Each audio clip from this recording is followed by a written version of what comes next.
लालची महामूर्ख नाई। एक नगर में बहुत ही दयालु पति पत्नी रहते थे। वे आर्थिक रूप से संपन्न थे और पूजा पाठ दान धर्म में बढ़ चढ़कर हिस्सा लेते थे। उनके नेक व्यवहार की कीर्ति दूर दूर तक थी और अक्सर उनके घर में मेहमानों का तांता लगा रहता था।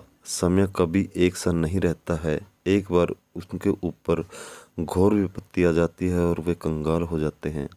धीरे धीरे सभी उनके से मुंह मोड़ लेते हैं और कुछ तो उन्हें अपमानित करने से भी बाज नहीं आते। पति पत्नी इसे अपने पिछले जन्मों का कर्म का दंड मान लेते हैं और दरिद्रता में अपना जीवन यापन करने लगते हैं। एक दिन उनके द्वार पर एक चमत्कारी भिक्षुक आता है और भिक्षा मांगने लगता है।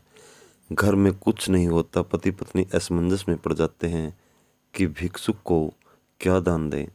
जब कुछ नहीं मिलता तो दंपति घर में बचा मुट्ठी भर चावल भिक्षुक को दान कर देते हैं। भिक्षुक अंतर्यामी होता है। वह इस दान से अति प्रसन्न हो जाता है और उनसे कहता है, मैं कल सुबह तुम्हारे द्वार पर आऊँगा। जैसे ही मैं दरवाज़ा खटखटाऊँ तुम दरवाज़ा खोलना और मेरे सर पर डंडे से प्रहार करने लगना। ऐसा करने से मेरे सर के सारे बाल स्वर्ण में परिवर्तित हो भूमि पर गिर जाएंगे और तुम लोग इसे एकत्रित कर। पति पत्नी ने ऐसे ही किया। भिक्षुक की बात सच निकली। उसके सारे बाल स्वर्ण में बदल गए और एक बार फिर दंपति पहले की तरह धनवान हो गए। भिक्षुक के जाते ही सड़क के उस पार बच्चे का बाल बना रहा नाई यह सब देख रहा होता है।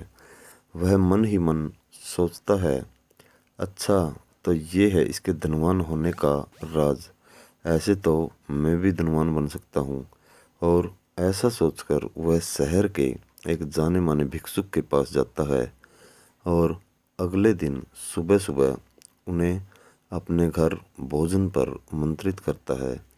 प्रातःकाल होते ही एक भिक्षुक नाई के द्वार पर पहुँच दरवाज़ा खटखटाता है। नाई तो मानो इसी ताक में बैठा रहता है।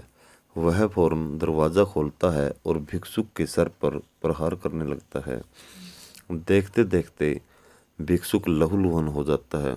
खून देखकर नाई के होश उड़ जाते हैं। वह समझ नहीं पाता है कि ये सब क्या हो रहा है। भिक्षुक नाई के इस व्यवहार से क्रोधित हो राजा से उसकी शिकायत कर देता है और राजा नाई को पागल खाने भिजवा देता है।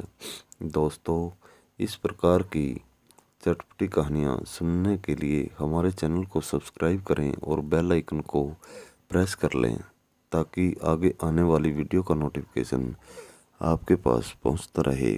और लाइक करके शेयर करना न भूलें दोस्तों। हम आगे भी आपके लिए ऐसी ही मनोरंजक कहानियाँ लेकर आते रहेंगे। तब तक के लिए धन्यवाद।